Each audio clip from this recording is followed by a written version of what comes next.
Good evening बच्चे, good evening, good evening सभी को, गुड इवनिंग बच्चे, गुड इवनिंग सभी को, good evening, good evening, good evening. देखिए हम लोग क्लास 10th के मैथ्स का थर्ड चैप्टर पढ़ रहे थे। क्लास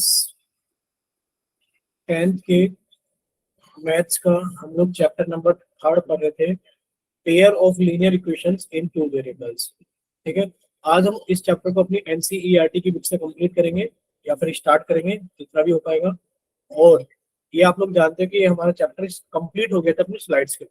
ठीक है, तो चलिए स्टार्ट करते हैं 10th क्लास के मैथ्स का थर्ड चैप्टर एनसीईआरटी की बुक से, और जरूरी जरूरी चीजों को कवर करते हुए चलेंगे हमें। ठीक है, देखिए सबसे पहले अगर हम लोग देखें, हमारे पास एक एक्सरसाइज है 3.1।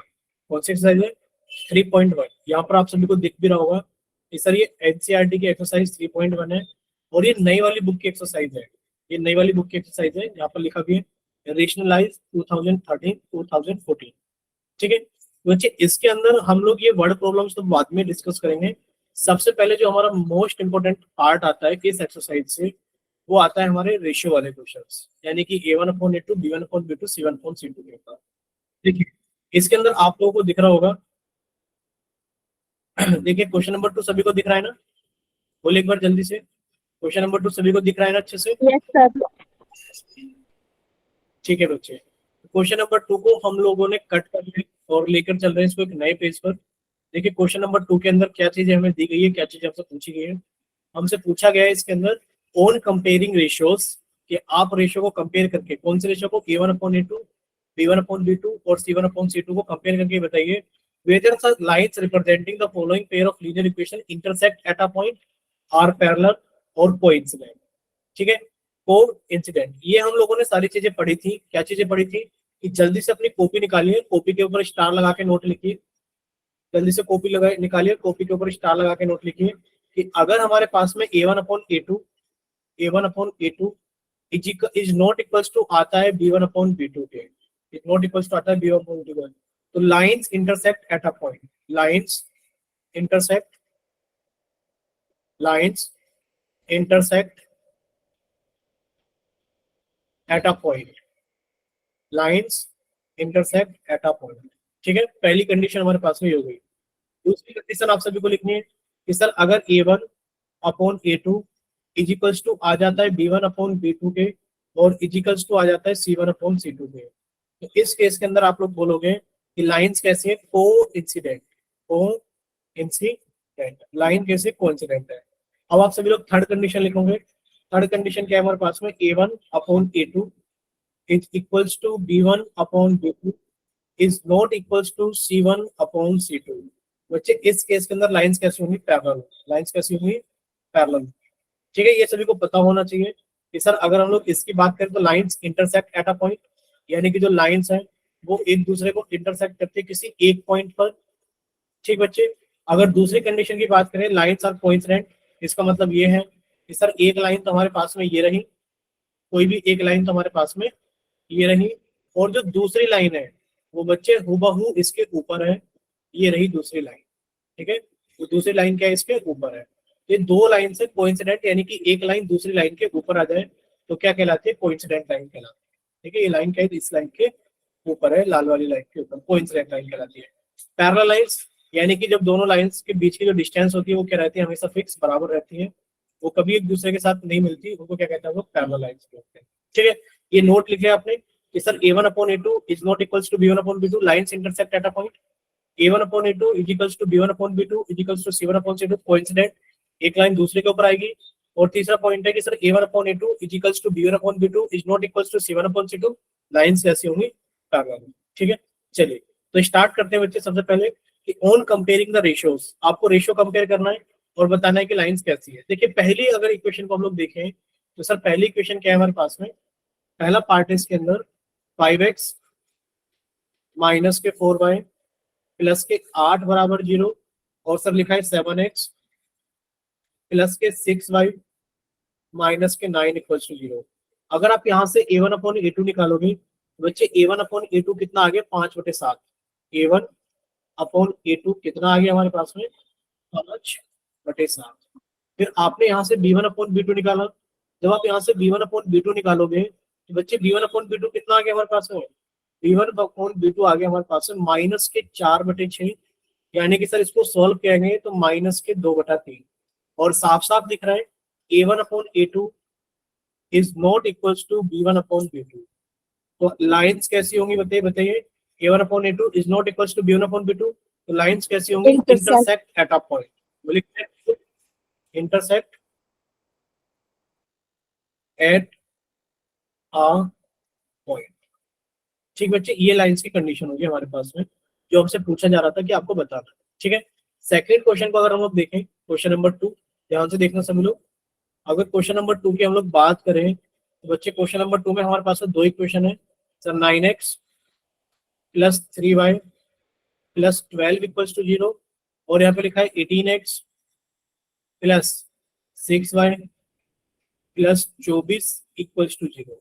अगर यहाँ पर आप देखोगे A1 अपॉन A2 कितना आ गया बच्चे हमारे पास में, सर A1 अपॉन A2 आ गया हमारे पास में, ये रहा 9/18, यानी कि ये कितना आ गया हमारे पास में 1/2। अगर हम लोग यहाँ से निकाले B1 अपॉन B2 कितना आ गया बच्चे, अगर B1 अपॉन B2 को देखा जाए ये कितना हो गया 3/6, यानी कि सर ये भी 1/2 हो गया। और अगर हम लोग देखें C1 अपॉन C2 को, तो बच्चे C1 अपॉन C2 कितना हो गया हमारे पास में 12/24, और ये भी कितना हो गया हमारे पास में 1/2 हो गया। ठीक है, यानी कि आप लोग बहुत आसानी से बता सकते हो कि sir A1 upon A2 is equals to B1 upon B2 is equals to C1 upon C2 है। तो लाइंस कैसी होंगी, बोलिए लाइंस कैसी होंगी बच्चे, जल्दी से बताइए, लाइंस कैसी होंगी, लाइंस कोइंसिडेंट होंगी, कैसी होंगी, कोइंसिडेंट होंगी। ठीक है, अब हम लोग बात कर लेते हैं थर्ड पार्ट की। देखिए थोड़ा ऊपर से लिख देते हैं थर्ड पार्ट हम, ये रहा थर्ड पार्ट। भाई इक्वेशन है 6x माइनस के 3y प्लस के 10 बराबर 0, और एक इक्वेशन है 2x minus y is plus 9 is equals to 0।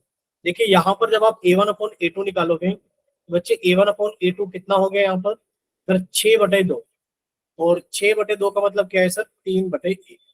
अगर आपने B1 अपॉन B2 निकाला बच्चे, B1 अपॉन B2 कितना हो गया सर, ये है माइनस के 3 अपॉन माइनस के 1।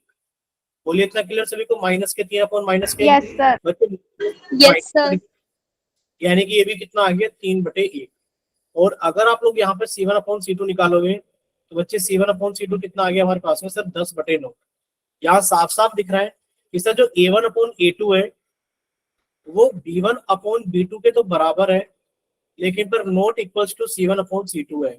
और ये कंडीशन कैसी होती है बताइए, ये कंडीशन होती है हमारे पास में, बोले क्लियर सभी को, यस Yes, sir. सर, ठीक, यहाँ तक अगर किसी बच्चे को कोई डाउट है तो बताइए आप लोग, नो सर, किसी को कोई डाउट इसके अंदर नहीं है।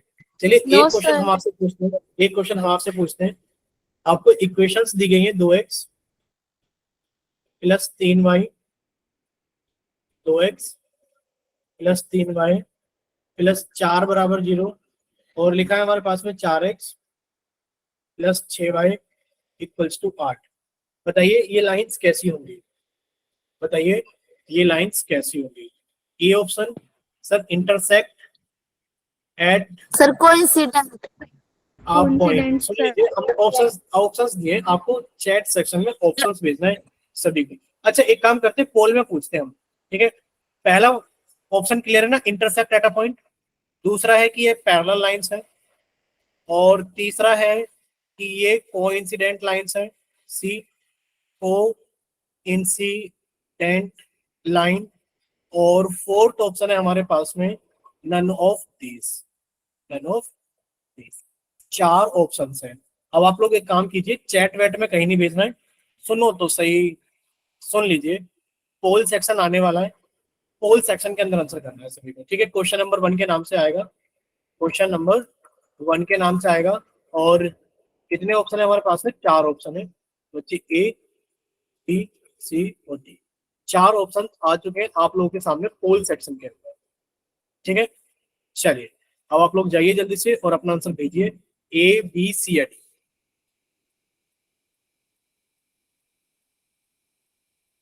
चलिए जल्दी से सॉल्व कीजिए। अभी क्लास के अंदर 25 बच्चे, सॉरी 23 बच्चे हैं, और 23 में से अभी 7 बच्चों का आंसर आ गया है। 8 बच्चों का आंसर आ गया 23 में से।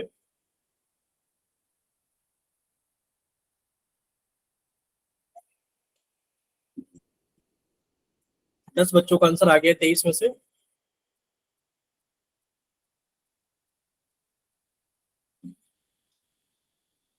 चलिए बाकी के बच्चे जल्दी से सॉल्व कीजिए।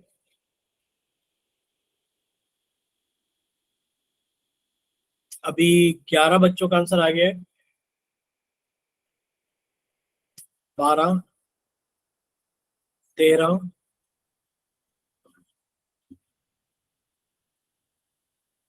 क्लास के अंदर 23 बच्चे हैं। 23 में से 13 बच्चों का आंसर आ गया है। अभी 24 बच्चे हो गए हैं क्लास के अंदर। 24 में से 14 बच्चों का आंसर आ गया है। 10 बच्चे अभी भी बाकी हैं। 10 बच्चे अभी भी बाकी हैं, वो भी जल्दी से सॉल्व कीजिए और अपना आंसर जल्दी से पोल सेक्शन के अंदर वोट कीजिए। और रिजल्ट आप लोग देख ही पा रहे होंगे, 16 बच्चों ने आंसर कर दिए हैं। कौन कौन सा ऑप्शन कितने कितने बच्चों ने वोट किए। चलिए लास्ट 5 सेकेंड्स। 5, 4, 3, 2। अभी देखिए 16 बच्चों ने आंसर किया हुआ है और क्लास के अंदर 24 बच्चे हैं। तो प्लीज एक रिक्वेस्ट है कि इसको कम से कम 20-22 तक ले जाओ नंबर को। 16 तो बहुत कम है, अभी 8 बच्चे बाकी है। ठीक है, इसको कम से कम 20 तक तो पहुंचाओ नंबर को। चलिए लास्ट 3 सेकेंड्स। 3, 2, 1। 17 बच्चों का आंसर आया है। पोल सेक्शन बंद करते हैं क्योंकि ज्यादा टाइम लगाएंगे नहीं, बहुत सारी चीजें करनी है। 18 बच्चों का आंसर आया है। बताइए पोल सेक्शन के अंदर रिजल्ट सभी को दिख रहा है ना, ये बताइए। Yes, sir. Yes, ए sir. ऑप्शन 3 बच्चों ने, बी ऑप्शन 3 बच्चों ने और सी ऑप्शन 12 बच्चों ने। लिख देते हैं 3, 3, 12। ये 3 बच्चों ने भेजा है, ये 3 बच्चों ने भेजा है और ये 12 बच्चों ने भेजा है। अब आप लोगों से पूछा गया था, अच्छा ये देखिए A1/A2 कितना हो गया। सर A1/A2 हो गया हमारे पास में 2/4। ठीक है, सर ये कितना हो गया 2/4, यानी कि 1/2। सर B1/B2 कितना हो गया। सर B1/B2 भी आसान है। सर ये रहा हमारे पास में, यानी कि 3/6, यानी कि सर ये भी 1/2। लेकिन पर C1/C2 को आप देख पा रहे हो कि सर इधर तो ये इक्वल टू के इस तरफ है और इधर ये इक्वल टू के इस तरफ है। ये गलत लिखा हुआ है। या तो दोनों इक्वल टू के इस तरफ हो या फिर दोनों इक्वल टू के इस तरफ हो, यानी कि कांस्टेंट टर्म या तो इक्वल टू के RHS में हो दोनों में, या फिर इक्वल टू से LHS में हो दोनों में। ऐसा नहीं होना चाहिए कि सर एक कांस्टेंट टर्म इधर है और एक इधर है। तो जब आप इन्हें एक तरफ लेकर जाओगे तो बच्चे आप इस वाली इक्वेशन को ऐसे लिख सकते हो इक्वल्स टू -4। बोले लिख सकते हो ना इक्वल्स टू -4। बच्चे Yes, C1 sir. Upon C2 कितना हो गया। सर C1 अपॉन C2 हो गया -4/8। C1 अपॉन C2 कितना हो गया -4/8, यानी कि -1/2। अब आप लोगों को एक चीज समझ में आ रही होगी कि सर देखा जाए तो A1/A2 बराबर है B1/B2 के, बट बराबर नहीं है C1/C2 के। तो लाइंस कैसी होंगी, लाइंस पैरेलल लाइंस। बोले इतना क्लियर सभी को। Yes, sir. Yes, option sir. सही है, ऑप्शन बी सही है। अब आप देखो 18 में से 3 बच्चों का सही है और वो हमें पता है कि उनका भी तुक्के से सही है, उनको भी पता नहीं था। तो आज की क्लास में आपने क्या सीखा, आपने ये सीखा कि सर जब भी इस टाइप के क्वेश्चंस हम लोगों को करने होंगे तो हम लोग ये देखेंगे कि सारी चीजें अपने डिजायर्ड प्लेस पर है कि नहीं है, यानी कि जो कांस्टेंट टर्म्स हैं वो इक्वल टू के या तो LHS में हो या फिर RHS में हो। बोलो क्लियर सभी को। Yes, sir. Yes. Yes. ठीक है, चलिए तो अब हम लोग थोड़ा सा आगे चलते हैं। ठीक है, तो अभी हम लोगों ने क्वेश्चन नंबर 2 कंप्लीट कर लिया था और ये एक इंपॉर्टेंट क्वेश्चन था, याद रखना आप लोग, एग्जाम में इससे क्वेश्चन पूछे जाते हैं। ठीक है, एग्जाम में इससे क्वेश्चन पूछे जाते हैं, आप लोगों को ये चीज याद रखनी है। क्वेश्चन नंबर 3 भी एक इंपॉर्टेंट क्वेश्चन है, एग्जाम में इससे भी क्वेश्चंस पूछे जाते हैं क्वेश्चन नंबर 3 से। तो क्वेश्चन नंबर 3 को हमने कट किया और लेकर चलते हैं इसको एक नेक्स्ट पेज पर, क्वेश्चन नंबर 3 को। ठीक है, ये NCERT की एक्सरसाइज 3.1 का लिख देते हैं। एक्सरसाइज 3.1 का क्वेश्चन नंबर 3, ठीक है। चलिए, on comparing the ratios a1/a2, b1/b2, c1/c2, find whether the following pair of linear equations are consistent और इनकंसिस्टेंट। बच्चे अपनी कॉपी के अंदर स्टार लगाकर नोट लिखिए। क्या लग रहा है ना कि लगाकर स्टार लगा के नोट लिखना है। कि बच्चे जो अभी आपको जस्ट पहले बताया गया था, अगर a1/a2 is not equals to a b1/b2, बच्चे लाइंस कैसी होंगी? Intersect at a point, intersect at a point. Lines एक दूसरे को एक पॉइंट के ऊपर इंटरसेक्ट करेंगी। और अगर हमारे पास में a1/a2 is equals to b1/b2 और इज इक्वल्स टू c1/c2 है, तो लाइंस कैसी होंगी बच्चे? लाइंस होंगी हमारे पास में को इंसिडेंट। कैसी होंगी? को इंसिडेंट। सर इसका क्या मतलब है? इसका मतलब ये है बच्चे, पहले वाले में तो लाइंस एक दूसरे को इंटरसेक्ट कर रही है एक पॉइंट के ऊपर, कुछ इस तरीके से, एक पॉइंट पर, ठीक है। और दूसरे वाले में क्या हो रहा है कि सर जो एक लाइन है वो दूसरी के ऊपर है। तो बच्चे मान लीजिए एक लाइन हमारे पास में ये रही, तो दूसरी लाइन जस्ट इसके ऊपर है, ये आपने इसके ऊपर बना दी दूसरी लाइन। तो ये हमारे पास में क्या है? कोइंसिडेंट की कंडीशन है। यानी कि आपको याद क्या रखना है सर? याद ये रखना है कि जब या तो लाइन एक दूसरे को एक पॉइंट पर इंटरसेक्ट करे, या फिर एक लाइन दूसरी लाइन को काफी सारे पॉइंट्स पर इंटरसेक्ट करे, यानी कि इस केस के अंदर सॉल्यूशन बनता है। क्या बनता है? सॉल्यूशन बनता है, क्योंकि लाइंस इंटरसेक्ट कर रही हैं एक दूसरे को एक पॉइंट पर या एक से ज्यादा पॉइंट पर। तो इन वाली कंडीशन को हम लोग बोलते हैं कंसिस्टेंट। क्या बोलते हैं इसको हम लोग? इसको हम लोग बोलते हैं कंसिस्टेंट, ठीक है। सर एक इक्वेशन हमारे पास में बच जाती है कंडीशन कि अगर a1/a2 इक्वल्स आ जाए b1/b2 के, और इक्वल्स नॉट इक्वल्स टू आ जाए c1/c2 के, तो बच्चे इस केस में लाइंस कैसी होती हैं?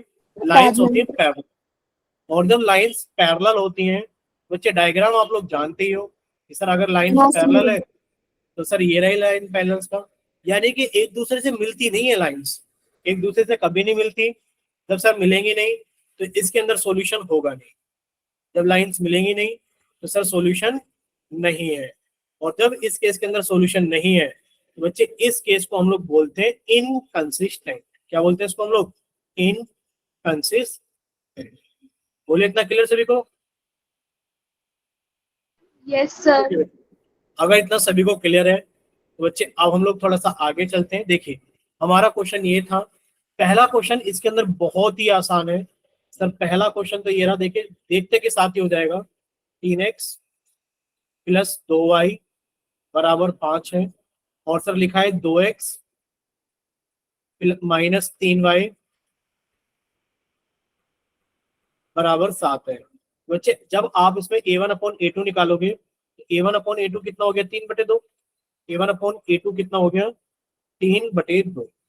और जब आप इसके अंदर b1/b2 निकालोगे बच्चे, b1/b2 कितना हो गया? सर ये हो गया 2/-3, 2/-3।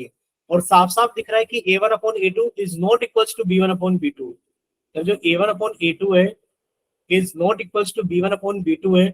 आपने बताया था इस केस के अंदर लाइन इंटरसेक्ट करेंगी, जब लाइन इंटरसेक्ट करेंगे तो सॉल्यूशन बनेगा, और जब सॉल्यूशन बनेगा तो इसको हम लोग बोलेंगे कंसिस्टेंट। क्या बोलेंगे? Consistent. चलिए अब इसका सेकंड पार्ट देखते हैं, ठीक है। सभी लोग ध्यान से देखते रहना सभी क्वेश्चंस को। अगर हम लोग इसके सेकंड पार्ट की बात करें तो ये रहा सेकंड पार्ट। सेकंड पार्ट भी आसान है, आप लोग कर लोगे ना होमवर्क में सेकंड पार्ट? बोलिए। Yes, sir. सेकंड पार्ट आप लोगों का होमवर्क है। अब आप लोग देखिए थर्ड पार्ट। जब आप लोग देखोगे थर्ड पार्ट तो बच्चे थर्ड पार्ट के अंदर क्या है? थर्ड पार्ट के अंदर लिखा है सर 3/2x + 5/3y = 7। और सर दूसरी इक्वेशन है हमारे पास में 9x - 10y = 14, ठीक है। देखिए जब आप a1/a2 निकालोगे तो बच्चे a1 तो ये है पूरा का पूरा, ये रहा, और a2 हमारे पास में ये है।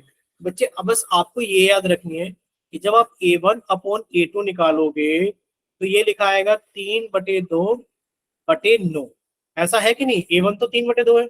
बच्चे जब भी आपको फ्रैक्शन की फॉर्म में मिल जाए तो नीचे वाले को भी फ्रैक्शन बना लेना, और बाहर बाहर की गुणा यानी कि 3 गुणा 1 आएगा, और अंदर अंदर की गुणा यानी कि 2 गुणा 9 आएगा, और ये कितना आ गया हमारे पास में, बोलेगा कोई बच्चा? 1/6। बोले कितना आ गया? 1/6। जब यहाँ पर b1 अपॉन b2 निकालोगे तो सर जो b1 अपॉन b2 आएगा वो भी अभी आपने जस्ट समझाया है। क्या समझाया है? कि सर b1 तो 5/3 है, लेकिन पर जो b2 है वो -10 है। तो बच्चे आपको b2 जो -10 दिख रहा है, ये रहा, इसको भी भिन्न के रूप में लिखना पड़ेगा, फ्रैक्शन के रूप में, एक नीचे लिखा। अब बाहर बाहर की गुणा यानी कि सर कितना आ गया, 5 गुणा 1, 1/6। और नीचे नीचे की गुणा यानी कि 3 गुणा -10, और ये कितना आ गया सर, -1/6। कितना आ गया? -1/6। क्या a1 upon a2 is equal to b1 upon b2 है? आप कहोगे नहीं सर, कि sir a1 upon a2 is not equal to b1 upon b2, जिस वजह से ये सॉल्यूशन कैसा हो गया, कंसिस्टेंट हो गया। क्लियर? कंसिस्टेंट। यस ठीक है, सर। चलिए अब हम लोग आगे चलते हैं। देखिए इसी टाइप का एक क्वेश्चन और है हमारे पास में। क्वेश्चन नंबर है, जस्ट अभी बताते हैं क्वेश्चन नंबर। ये रहा क्वेश्चन नंबर, ये रहा क्वेश्चन नंबर 5। ठीक है, बाकी आप लोग 4th तो होमवर्क में कर लोगे, 5th हम लोग यही कर लेते हैं। देखिए लिखा है 4/3x, ये हमारे पास में 5th है। 4/3x plus 2y equals to 8, और ये हमारे पास में 2x plus 3y equals to 12। ठीक है, देखिए जब आप यहाँ पे सॉल्व करोगे बच्चे वही चीज है, ये रहा a1 तो 4/3 है, और a2 हमारे पास में 2 है। तो जब आप a1 अपॉन a2 करोगे बच्चे को कितना आएगा, 4/3/2। सर ऊपर फ्रैक्शन है तो नीचे भी फ्रैक्शन बनानी पड़ेगी, और ये कितना आ गया सर, ऊपर ऊपर की गुणा 4 गुणा 1, और नीचे नीचे की गुणा, और ये कितना आ गया हमारे पास में, बोलेगा कोई बच्चा कितना आएगा, 2/3। ठीक है, चलिए अब आपने b1 अपॉन b2 निकाला, कंसिस्टेंट। बच्चे b1 अपॉन b2 कितना आ जाएगा? सर b1 अपॉन b2 हमें दिख रहा है कि 2/3 है, 2/3। और अगर आपने c1 अपॉन c2 निकाला, सर c1 अपॉन c2 अगर देखा जाए तो सर c1 अपॉन c2 है 2/3। 8/12, और बच्चे कितना आ गया हमारे पास है, 4 से कट के तो 2/3। 2/3। a1 upon a2 is equals to b1 upon b2 is equals to c1 upon c2 है, यानी कि लाइंस को इंसिडेंट है। और जब लाइंस को इंसिडेंट होती हैं तो आप उसको बोलते हैं कि लाइंस कैसे हैं, कंसिस्टेंट है, क्योंकि ये दोनों सॉल्यूशंस देंगे। बोले इतना क्लियर सभी को? Yes sir. ठीक है बच्चे, अगर इतना सभी को क्लियर है, ठीक बच्चे ठीक, अगर इतना सभी को क्लियर है तो अब हम लोग थोड़ा सा आगे चलते हैं। ठीक है, तो हमने क्वेश्चन नंबर 2 और 3 के बारे में बात कर ली है। देखिए क्वेश्चन नंबर 2 भी इंपॉर्टेंट था, क्वेश्चन नंबर 3 भी इंपॉर्टेंट। ठीक है भाई, ये दोनों पार्ट होमवर्क में कर लोगे ना, सेकंड एंड फोर्थ, अगर नहीं करोगे यस तो बता सर। दो, ठीक है ना? ठीक है, वरना तो अभी हम साथ के साथ ही डिस्कस करेंगे, कोई प्रॉब्लम नहीं होगी। अब देखिए क्वेश्चन नंबर 4 की हम लोग बात करें, क्वेश्चन नंबर 4, बच्चे क्वेश्चन नंबर 4 है हमारे पास है, which of the following pair of linear equations are consistent inconsistent. आपको ये बताना है कौन कंसिस्टेंट है कौन इनकंसिस्टेंट है, ये आप बता दोगे a1 upon a2, b1 upon b2, c1 upon c2 से। ठीक है, इफ कंसिस्टेंट, अगर कंसिस्टेंट है, ऑब्टेन सॉल्यूशन ग्राफिकली। बच्चे ग्राफ की सारी चीजें हम लोग पढ़ चुके हैं और इसको रिवाइज करेंगे हम लोग बात। ठीक है, तो इसके अंदर देखा जाए तो क्वेश्चन नंबर 2 और 3 मोस्ट इंपोर्टेंट थे। इस एक्सरसाइज के अंदर क्वेश्चन नंबर 2 और 3 मोस्ट इंपोर्टेंट थे, तो हमने मोस्ट इंपोर्टेंट पार्ट को टच कर लिया। ऐसा नहीं कि उसको नहीं करेंगे, उसको भी करेंगे, बट उसको हम लोग बात करेंगे। ठीक है, चलिए अब हम लोग चलते हैं आगे। आगे का मतलब क्या है सर? आगे का मतलब ये है कि अब हम लोग चलते हैं एक्सरसाइज 3.1 की तरफ। ठीक है, अब देखिए 3.1 के अंदर सबसे पहले एग्जाम्पल नंबर 4 आएगा आप लोगों के सामने। क्या आएगा? एग्जाम्पल नंबर 4 आएगा। हम यहाँ से ही करते हुए चलेंगे, सभी को जल्दी जल्दी सॉल्व। जो भी आपका डाउट है वो आप हमसे साथ के साथ पूछते हैं। ठीक है, तो बच्चे एग्जाम्पल नंबर 4 के अंदर सबसे पहले क्या लिखा हुआ है? देखिए एग्जाम्पल नंबर 4 के अंदर लिखा हुआ है, solve the following pair of equations bye substitution method. ठीक है, आपको सब्स्टिट्यूशन मेथड से इसको क्या करना है बच्चे, सॉल्व करना। सब्स्टिट्यूशन मेथड सभी को पता होगा कि सर हम वैल्यू निकालते हैं एक वेरिएबल की in terms of other variable, और फिर उसको पुट कर देते हैं अदर इक्वेशन के अंदर। जैसे कि आपको दो इक्वेशन दिख रही, देखिए एक बार रिवाइज कराने ध्यान से देखते रहना। सर पहली इक्वेशन है 7x, माइनस के 15y बराबर 2। ये हमारे पास है पहली इक्वेशन है। और सर दूसरी इक्वेशन है x प्लस 2y बराबर 3। ये हमारे पास में दूसरी इक्वेशन। ठीक है, तो बच्चे आप क्या करोगे, यहां से x की वैल्यू निकाल लोगे इस इक्वेशन से कि बच्चे x बराबर कितना आ गया 3 माइनस 2y। 2y. और हमने इसको इक्वेशन नंबर 3 लिख दिया। अब हम क्या करेंगे बच्चे, हमने इसको दूसरी इक्वेशन से निकाला था, तो बच्चे जिस इक्वेशन से निकाला है ना इसको छोड़कर बाकी के अंदर पुट कर दो, यानी कि put value of x in equation number first equation में आपने x की वैल्यू पुट कर दी। ठीक है, और बच्चे जब पुट करोगे तो ये इक्वेशन क्या है हमारे पास में, सर ये इक्वेशन है 7 इंटू एक्स। बच्चे x की वैल्यू कितनी है 3 माइनस 2y, यहाँ पे लिखा है माइनस के 15y बराबर 2। ठीक है, अब आपने इसको 7 से अंदर मल्टीप्लाई किया बच्चे, कितना हो गया 7 या 21 माइनस 7 दूनी 14y माइनस 15y बराबर 2। जब आप इसको सोल्व करोगे तो बच्चे कितना हो गया, माइनस के 14 और माइनस के 15 कितना हो गया सर, माइनस के 29y बराबर 2। ये प्लस के 21 था, इधर आके माइनस के 21 हो गया, यानी कि सोल्व करने पर सर माइनस के 29y बराबर माइनस के 19 आ गया। सर जी माइनस से माइनस तो कट गया है हमारे पास में, और जो y की वैल्यू है वो कितनी आ गई है सर, y की वैल्यू आ गई हमारे पास में 19/29। बोलिए इतना क्लियर सभी को? Yes sir. Yes. ठीक है बच्चे, अब y की वैल्यू आपने पुट कर दी इक्वेशन नंबर 3 के अंदर। ठीक है बच्चे, आपके पास में एक रिलेशन है x बराबर कितना है 3 माइनस 2y। बच्चे x की वैल्यू कितनी आ गई 3 माइनस 2y, यानी कि सर 2y की वैल्यू कितनी हो गई सर, 2y की वैल्यू हो गई 38/29। ये y की वैल्यू है बच्चे, 2y की वैल्यू कितनी हो जाएगी बच्चे, 2y की वैल्यू हो जाएगी 38/29। ठीक है, अब देखो इसको सॉल्व करना है बच्चे। सॉल्व करने के लिए आपने इसके नीचे 1 लिखा, x की वैल्यू कितनी आ गई 29। बच्चे 1 से भाग करोगे तो 29 आएगा, 29 को 3 से गुणा करोगे तो कितना आ गया 87 माइनस 28। बच्चे कितना आ गया हमारे पास में, ये आ गया बच्चे, कितना आ गया सर, 17 में से 8 गए तो 9 Sir, बचे 38 आएगा. कितना 28 की जगह 38 आएगा. हाँ हाँ सॉरी सॉरी सॉरी सॉरी, ये रहा सर, 17 में से 8 गया तो 9 आएगा, और 7 में से 3 गया तो 4 आएगा, यानी कि 49/29। तो x की वैल्यू भी हमारे पास में आ गई है, कितनी आ गई है x की वैल्यू बच्चे, कि सर x बराबर होगा 49/29। बोलिए इतना क्लियर क्या सभी को? Yes, sir. तो बच्चे आपके पास में x की वैल्यू भी आ चुकी है और y की वैल्यू भी आ चुकी है। ठीक है, चलिए अब एग्जाम्पल नंबर 5 की तरफ चलते हैं। देखिए अगर हम लोग एग्जाम्पल नंबर 5 की बात करें, पहले आप लोग आंसर चेक कर लीजिए। आंसर ये रहा 49/29, 19/29, यही हमारा रहा था 49/29, 19/29। ठीक है, चलिए अब एग्जाम्पल नंबर 5 को देखिए। एग्जाम्पल नंबर 5 एक वर्ड प्रॉब्लम है। एग्जाम्पल नंबर 5 क्या है, एक वर्ड प्रॉब्लम है, और वर्ड प्रॉब्लम को अभी हम, हाँ बच्चे बोलिए, कोई कुछ बोलना चाहता है क्या, ये बताइए। ठीक है, कोई कुछ नहीं बोलना चाहता है, कोई बात नहीं। देखिए अभी वर्ड प्रॉब्लम को हम लोग 2-4 मिनट के लिए होल्ड करते हैं, पहले हम बाकी की चीजों को थोड़ा सा देख लेते हैं एग्जाम्पल्स को। ठीक है, बाकी के एग्जाम्पल नंबर 6 और 7। ठीक है, चलिए एक काम करते हैं, एग्जाम्पल नंबर 5 से ही स्टार्ट कर लेते हैं, क्योंकि बाकी आगे भी आपके पास में वर्ड प्रॉब्लम्स ही है। बच्चे यहाँ पर देखिए, सबसे पहले एग्जाम्पल नंबर 5 को हम लोग कट करते हैं और इसको लेके चलते हैं आगे की।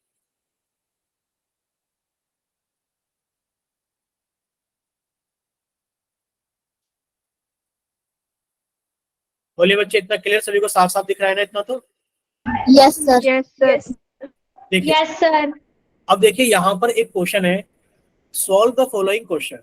Aftab tales his daughter 7 years ago I was 7 times as old as you were then. Also 3 years from now I shall be 3 times as old as you will be. यानी कि आप लोग देख पा रहे हो, अपनी कॉपी के अंदर स्टार लगाइए, स्टार लगा करके 8 नोट सभी को लिखना है।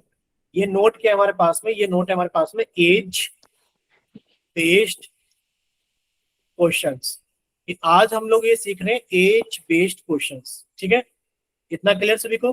देखिए एज बेस्ड क्वेश्चन के अंदर हम लोग क्या करेंगे, हमेशा आप लोग प्रेजेंट एज को x मानोगे। Let the present age, let the present age of Ram ले लेते हैं, राम कोई भी एक बच्चा है, कि राम की जो प्रेजेंट एज है वो कितनी है हमारे पास में, x ईयर्स है, ठीक है।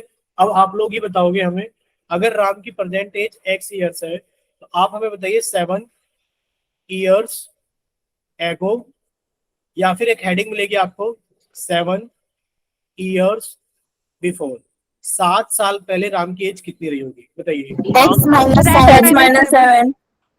एज बच्चे आप कहोगे सर राम की एज रही होगी x -7 ईयर्स। यहाँ तक क्लियर सभी को? क्या किसी बच्चे के मन में ऐसा डाउट आया कि सर ये हम लोग 7 - x लिखेंगे तब भी सेम ही है क्या? ये बोलिए, No, sir. Yes, sir. क्या ये दोनों सेम है? No, sir. नहीं, Yes, sir. नहीं नहीं नहीं नहीं, याद रखना नहीं है कि सर। सर अगर हमें कुछ घटाना है तो हम x में से 7 घटाएंगे तब जाकर के हमारा ईयर्स आएगा। ये अगर हम इसको लिख देंगे 7 - x तो बच्चे ये हमारा क्या हो जाएगा, गलत हो जाएगा। क्यों हो जाएगा? 7 साल पे, आज मान लो आपकी उम्र 13 साल है या 15 साल है, तो बच्चे अगर आज आपकी एज 15 साल है तो 7 साल पहले कितनी रही होगी, 8 रही होगी। अगर आपने ऐसा लिख दिया कि आज आपकी उम्र 15 साल है, 7 साल पहले इतनी रही होगी, तो क्या पहले आप -8 साल के थे? नहीं थे ना। तो बच्चे हमेशा याद रखना है कि आपको हमेशा प्रेजेंट एज में से ही टाइम को घटाना है, ठीक है। चलिए, अगर इसी चीज को हम आपसे ऐसे पूछने लगे 7 ईयर्स हेंस, या फिर आपको एक हेडिंग मिलेगी 7 years after, X plus 7. X plus 7. जो राम्स की एज होगी, बच्चे राम्स की एज कितनी हो जाएगी, सर वो हो जाएगी X plus 7. x + 7। बोले इतना क्लियर सभी को? Yes, sir. Yes, sir. इसी चीज को हम लोग इस्तेमाल करेंगे आफ्ताब वाले क्वेश्चन, ठीक है। देखिए अब आफ्ताब वाले क्वेश्चन में क्या है, Aftab tales his daughter 7 years ago I was 7 times as old as you were then। 7 साल पहले मेरी जो एज थी तुम्हारी एज के 7 गुना थी। यानी कि आपने कहा कि सर पहले तो हम लोग हमेशा क्या मानेंगे, देखो आपको बताया भी था, हमेशा एज बेस्ड क्वेश्चन के अंदर आप लोग प्रेजेंट एज मानोगे हमेशा कितनी, x ईयर्स। बच्चे आपने हमारा लेट, अच्छे से समझते रहना, let the present age, let the present age of Aftab be x years.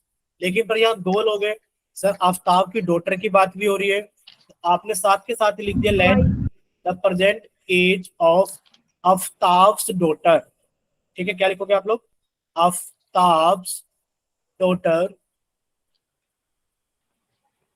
B, कितना मान लिया आपने, y ईयर्स मान लिया कि आफ्ताब x साल का और आफ्ताब की जो डॉटर है वो y ईयर्स की है, ठीक है। अब आपके पास में जो अकॉर्डिंग टू क्वेश्चन है वो 7 years ago। अगर 7 साल पहले की बात करें तो 7 years ago, बच्चे किसी का माइक ओपन है प्लीज आप बंद कर लीजिए।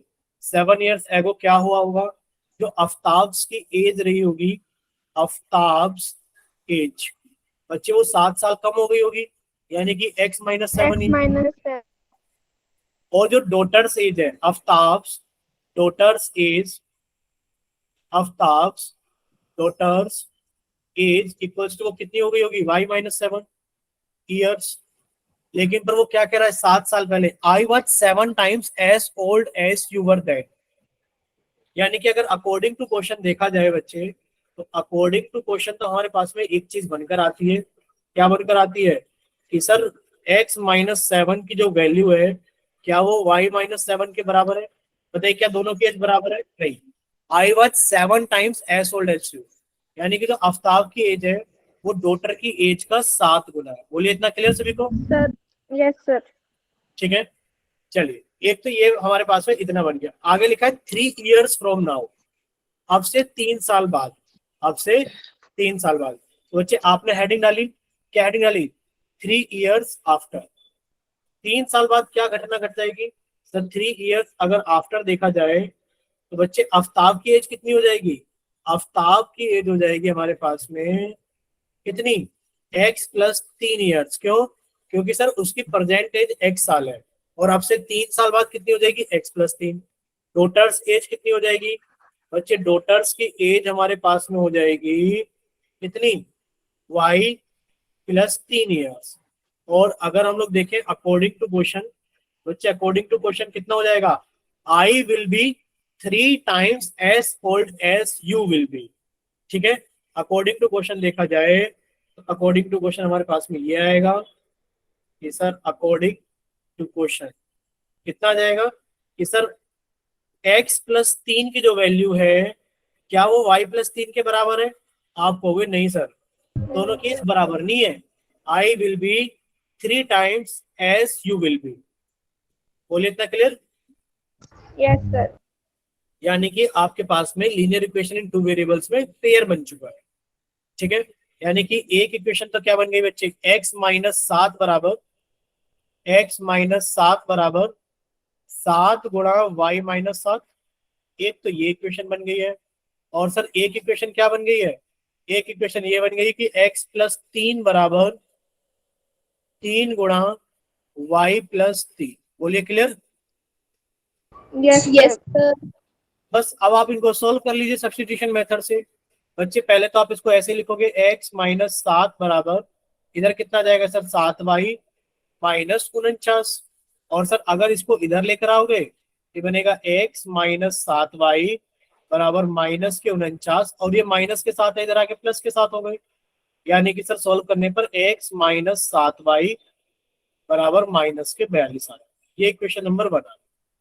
इक्वेशन नंबर 2 को देख लो बच्चे। इक्वेशन नंबर 2 क्या है? x प्लस 3 बराबर 3y प्लस 9। और बच्चे x माइनस 3y कितना हो जाएगा? 9 माइनस 3। और बच्चे x माइनस 3y कितना हो गया? 6। बोलिए, इतना क्लियर सभी को? Yes, sir. Sir. Mic open करके बताइए, यहाँ तक किसी बच्चे को कोई डाउट तो नहीं है? No, sir. No, बच्चे आपको कुछ नहीं करना। अब आपने यहाँ से x की वैल्यू निकाल ली कि सर जो x है वो 6 प्लस 3y है। ये इक्वेशन नंबर 3 हो गया। और आपने पुट कर दी x की वैल्यू यहाँ पर कि सर x की वैल्यू कितनी है? 6 प्लस 3y माइनस के 7y बराबर माइनस के 42। जब आप इनको सॉल्व करोगे तो कितना हो गया? माइनस के 4y बराबर माइनस के 42, इधर प्लस के 6 इधर आके माइनस के 6 हो गए। यानी कि सर माइनस के 4y बराबर माइनस के 48, माइनस से माइनस कट गया, y बराबर 48/4 और सर कितना आ गया? 12। y की वैल्यू कितनी आ गई? 12। अब y की वैल्यू 12 यहाँ पुट कर दो तो बच्चे x बराबर 6 प्लस 3 गुणा 12, और 12 से कितना हो गया? 36 और 6 कितना हो गया? 42। सर x की वैल्यू कितनी आ गई है? 42। यानी कि जो आफ्ताब है वो करंटली कितने एज का है? 42 साल का है। और जो उसकी डॉटर है वो प्रेजेंट में कितनी है? डॉटर प्रेजेंट में, बोलिए, 12 years. 12 ईयर्स की है। ठीक है, चलिए, इतना क्लियर सभी को?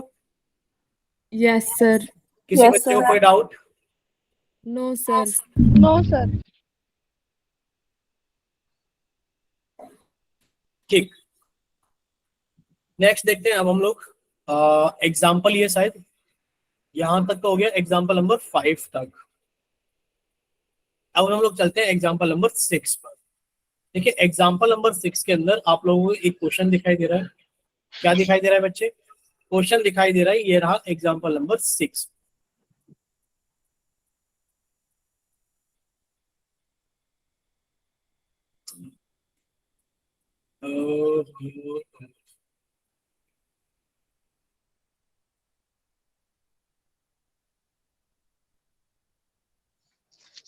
देखिए, सभी को दिख रहा है ना एग्जाम्पल नंबर 6?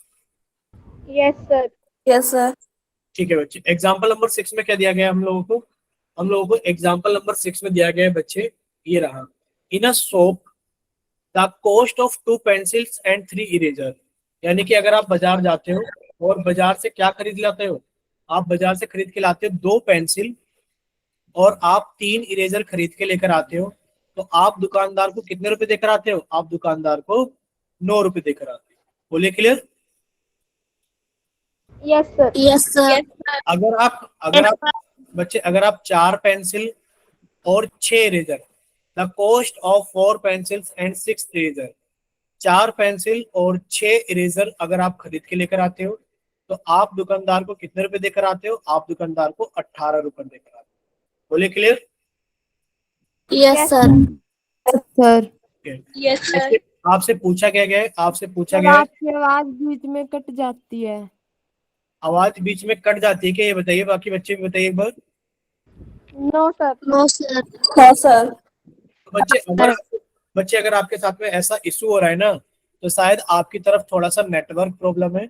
आप क्लास को कट करके रिज्वाइन कीजिए, और या फिर आप थोड़े अच्छे नेटवर्क वाली जगह पर बैठिए। ठीक है, देखिए आप कह रहे हो कि सर अगर हमारे पास में, अगर हम दुकानदार से 2 पेंसिल और 3 इरेजर खरीदते हैं तो हम 9 रुपए देते हैं। अगर 4 पेंसिल 6 इरेजर खरीदते हैं तो हम 18 रुपए देते हैं। Find the cost of each pencil and each eraser. आपको बताना है कि एक पेंसिल और एक इरेजर की कीमत बताइए कितने कितने रुपए है। ठीक है, क्या आपको एक पेंसिल एक इरेजर की कीमत पता है? नहीं पता आपको। थोक का मतलब कि 2 पेंसिल और 3 इरेजर खरीदते हो तो 9 रुपए दे देते हो, 4 पेंसिल 6 इरेजर खरीदते हो तो 18 रुपए दे देते हो। आपको ये नहीं पता कि मैं पेंसिल कितने की खरीद रहा हूँ और मैं इरेजर कितने रुपए की खरीद रहा हूँ। ठीक है, चलिए अब हमसे ये पूछा गया कि आप बताइए कि एक पेंसिल कितने की और एक इरेजर कितने की है। तो आपने मान लिया, लेट क्या मान लिया? The cost of 1 pencil, the cost of 1 pencil. बताइए एक पेंसिल की कॉस्ट कितनी है? Rupees X। और Rupees X. Cost of 1 eraser Rupees Y. Equals to rupees Y। ठीक है, देयरफॉर अकॉर्डिंग टू क्वेश्चन, बच्चे आप हमें बताइए कि आप बाजार में जाते हो और अगर एक पेंसिल 3 रुपए की आती है, एक पेंसिल 3 रुपए की है और आपने 4 खरीदी, तो आप कितने रुपए दोगे? 4 गुणा 3, 12 रुपए दोगे। 12. एक पेंसिल 3 रुपए की है, आपने 7 पेंसिल खरीदी, तो 3 सत्ते 21 रुपए आप दोगे।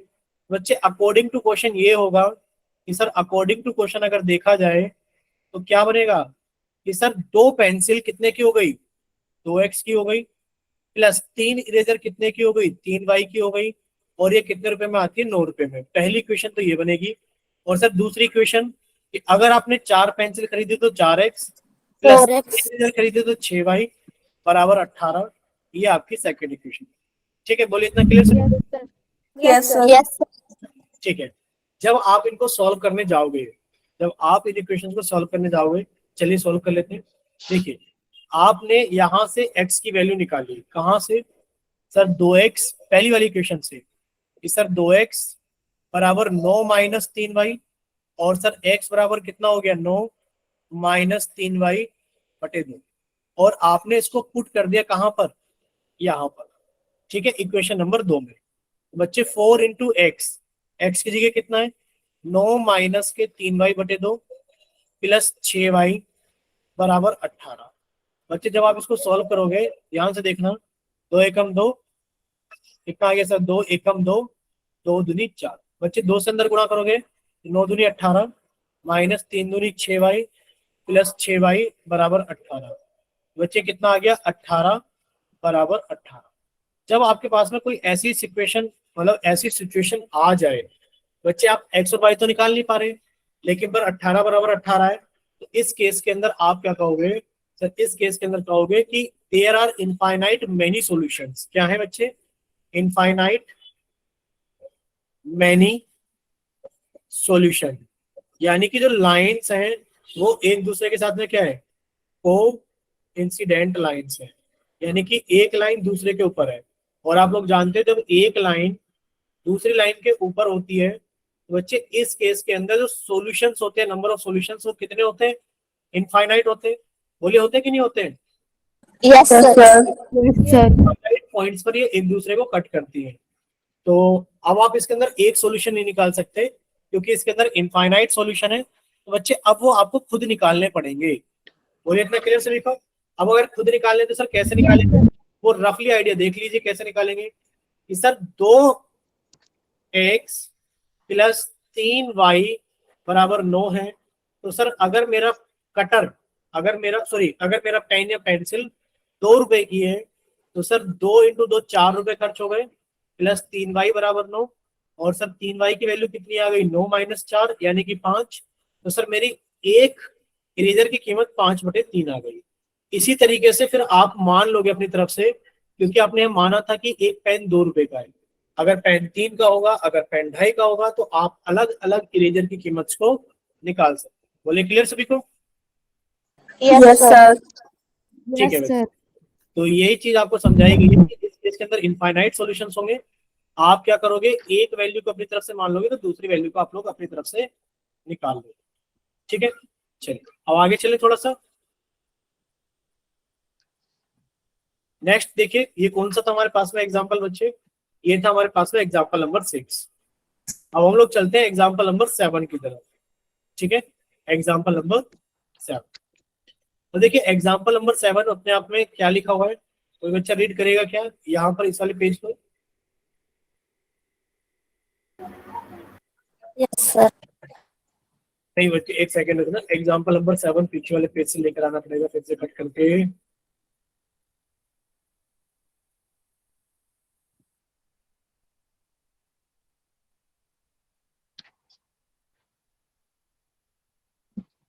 पढ़े बच्चे, कौन बच्चा पढ़ रहा है example number 7? Two reals are represented by the equation x plus 2y minus 4 is equals to 0 and 2x plus 4y minus 12 is equals to 0. Will the rails cross each other?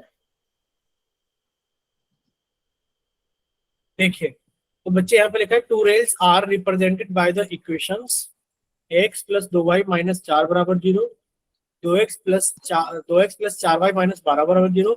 Will the rails cross each other. अच्छा, एक तो ये चीज हमें याद रखनी है, जो रेल्स लिखा हुआ है ये रेल गाड़ी नहीं है, यानी कि रेल गाड़ी को इंग्लिश में ट्रेन्स बोलते हैं, ट्रेन। बच्चे ये वो वाली रेलगाड़ी नहीं है जो उनसी पटरियों पर दौड़ती है। टू रेल्स का मतलब क्या है, रेल्स का मतलब रोड्स भी होती है। रोड्स का मतलब क्या है, जैसे कि आप लोग देख पाते हो कि सर 2 रोड हमारे पास में है। रोड का मतलब स्टील वाली रोड, ठीक है, कि वो कब एक दूसरे को क्रॉस करेंगे। क्या लिखा हुआ है, विल क्रॉस ईच अदर।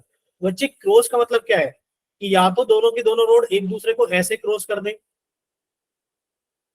ठीक है, या फिर एक दूसरे को ऐसे क्रॉस कर दे। भाई ये भी एक तरीका है क्रॉस करने का, एक दूसरे को क्रॉस करने का।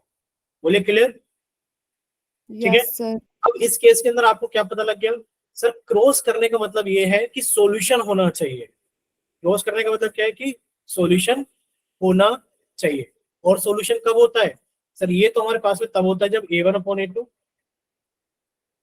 Is not equals to b1/b2 होता है, या फिर सर ये वाला सॉल्यूशन हमारे पास में तब होता है जब a1/a2 is equals to b1/b2 equals to c1/c2 होता है। अगर आपके पास में a1/a2 is equals to b1/b2 is not equals to c1/c2 आ गया, बच्चे लाइंस पैरेलल हो जाएंगी, और पैरेलल लाइंस कभी एक दूसरे को क्रॉस नहीं करती। बोले क्लियर सभी को? Yes sir. Yes, sir. Yes, sir. इसके अंदर बच्चे सॉल्यूशन भी एग्जिस्ट नहीं करता, सॉल्यूशन डज नॉट एग्जिस्ट। तो इतना हमें याद रखना है। अब आप लोग देखिए कि इन दोनों इक्वेशन को हमने देखा बच्चे, x plus 2y equals to 4 था पहली इक्वेशन के अंदर, x plus 2y equals to 4, हमने इसको ऐसे लिख लिया। और दूसरी इक्वेशन थी 2x प्लस 4y बराबर 12, हमने दूसरी इक्वेशन को ऐसे लिखा। ठीक, चलिए अब आप लोग ध्यान से देखना कि सर यहाँ से अगर x की वैल्यू निकालते हैं बच्चे, x बराबर कितना आएगा, 4 माइनस 2y। ठीक है, कितना आएगा, 4 माइनस 2y। और x की वैल्यू आपने यहाँ पुट कर दी, तो 2 इंटू एक्स की जगह कितना रखा, 4 माइनस 2y प्लस 4y बराबर 12। चलिए अब आप इसको आगे सोल्व कर लिए बच्चे, 2 से मल्टीप्लाई के अंदर तो कितना आ गया, 2 चौक 8 माइनस 4y प्लस 4y बराबर 12, और ये कट गया। बताइए क्या 8 बराबर 12 हो सकता है क्या? बोलिए। No. नहीं सर, आप कहोगे this is impossible, this is impossible, या फिर this statement has no possible outcomes. Therefore, ये ऐसा किस वजह से हुआ है? Therefore solutions does not exist. Therefore solution does not exist. बोले इतना क्लियर सभी को कि सॉल्यूशंस एग्जिस्ट ही नहीं करते, ठीक है? The rails cross each other, therefore the rails will not cross each other, therefore the rails will not cross each other। बोलिए इतना क्लियर सभी को? Yes, sir. Yes, sir. अब आप लोग इसको Yes, sir. आप लोग इसको डायरेक्ट भी कर सकते थे। डायरेक्ट कैसे कि सर देखिए ये रफली बता रहे हैं आपको, ये रहा, आप लोग इतना ना भी करके देखते तो पेपर में अगर आप लोग ऐसे भी कर दोगे ना कि सर लिखा है x प्लस 2y बराबर 4 और लिखा है सर 2x प्लस 4y बराबर 12, तो सर अगर यहाँ से a1/a2 देखा जाए तो सर a1/a2 कितना आ गया? सर 1/2। b1/b2 कितना आ गया? सर ये भी 1/2 आ गया। और c1/c2 कितना आ गया? सर ये भी 1/3 आ गया। कितना आ गया? 1/3। आप कह सकते हैं a1/a2 is equals to b1/b2 is not equals to c1/c2, therefore lines are parallel, therefore they will not cross each other। बोलिए क्लियर सभी को? Yes, sir. ठीक है, अगर यहाँ तक क्लियर है तो अब हम लोग देखते हैं कि हमारे एक्सरसाइज के सारे एग्जांपल्स तो कवर हो गए। ठीक है, एग्जांपल तो सारे कवर हो गए क्योंकि इस एग्जांपल के बाद में 7 के बाद में यहाँ पर शायद आप लोग देख पा रहे हो, ये रहा एग्जांपल नंबर 7 के बाद में कुछ भी नहीं है। यहाँ साफ साफ लिखा हुआ है मोटे मोटे शब्दों में, क्या लिखा हुआ है मोटे मोटे शब्दों में कि therefore the equation do not have common solution so the two rails does not cross each other। अब हमारा काम क्या है कि जब हम अगली क्लास को स्टार्ट करेंगे हम एक्सरसाइज 3.2 से स्टार्ट। बोले इतना क्लियर सभी को? Yes, sir. ठीक है बच्चे, Yes, sir. हाँ, ये क्लास हम लोग यहीं तक रखते हैं।